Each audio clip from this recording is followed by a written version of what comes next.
Menang lawan Argentina, Pangeran Saudi MBS membelikan Rolls-Royce Phantom untuk tiap pemainnya. Seluruh pemain Arab Saudi dikabarkan mendapatkan hadiah fantastis dari Pangeran Arab Saudi Mohammed bin Salman atau MBS setelah menang 2-1 atas Argentina di Piala Dunia 2022. Arab Saudi yang memecahkan sejumlah rekor mulai dari tim Asia pertama yang membobol Argentina dengan 2 gol.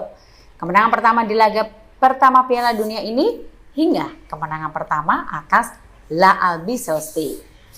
Pencapaian apik tim asuhan Hervé Renard mendapatkan apresiasi dari Kerajaan Arab Saudi. Pangeran Arab Saudi Mohammed bin Salman Al Saud dilaporkan memberikan setiap pemain Arab Saudi hadiah mobil Rolls-Royce Phantom usai menang fantastis atas Argentina. Hadiah gila dari Pangeran MBS untuk pemain Arab Saudi itu pun viral di media sosial Twitter.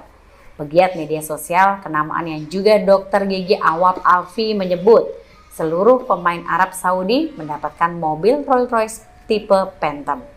Untuk diketahui, harga tipe tersebut keluaran tahun 2022 berkisar dari 460.000 US dollar hingga 550.000 US dollar atau setara dengan 7,212 hingga 8,624 miliar rupiah.